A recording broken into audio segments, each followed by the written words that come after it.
everyone. Today we're going to talk about a problem which is, I think, pervasive across a large part of the whole world, not just India. Ozone. Earlier, many years ago, we used to have air purifiers called ozone generating air purifiers. There would be little towers which would give out ozone, and it was known to be air purifying. However, over the years, technology and science improved, and we learned that those ozone generating machines are actually harmful for us. Now, ozone is in two different places. One, in the stratosphere. Up in the stratosphere, it plays a very, very important role and prevents the sun's ultraviolet radiation to enter the Earth's atmosphere and protects us against that. However, at the ground level, ozone is also found, and that is extremely harmful to us because it oxidizes our lungs and creates more asthma attacks. It makes wrinkles on the skin and creates a whole bunch of other problems. In fact, a higher level exposure to particulate matter and ozone as a combination has been known to increase out-of-hospital cardiac arrest rates. So exposure to high levels of ozone or even marginal levels of ozone can create a whole bunch of problems in the human body that we have to be very careful of.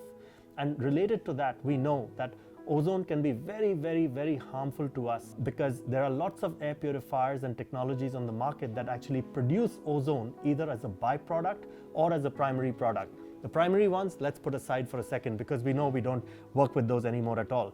But there's lots of technologies and lots of products in the market today that produce ozone as a byproduct.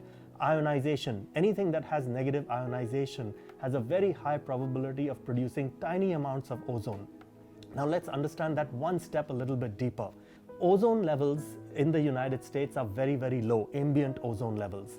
And the EPA has actually approved certain machines which have ionizers on them because they produce a tiny amount of ozone, much lesser than the threshold amount of ozone from a health safety perspective.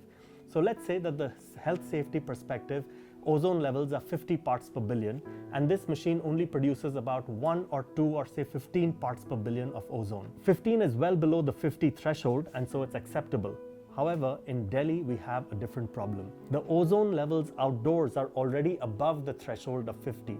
So when you're adding even 15 parts per billion to a number that's already above the threshold, you're making the problem worse rather than better.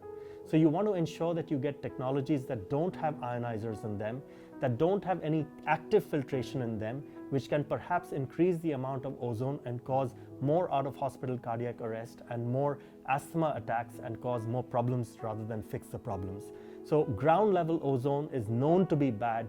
You want to stay far away from technologies that produce that, and you want to move to technologies that have simple passive filtration, that remove the particulate matter, that remove the ozone that might be found in outdoor air, and remove all the harmful gases. Stay tuned to more videos on a weekly basis on our social media platforms.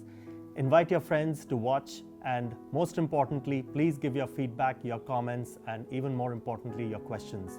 That's what keeps us going on a week-to-week basis. Hope you're enjoying these. Thank you again for watching, and breathe easy.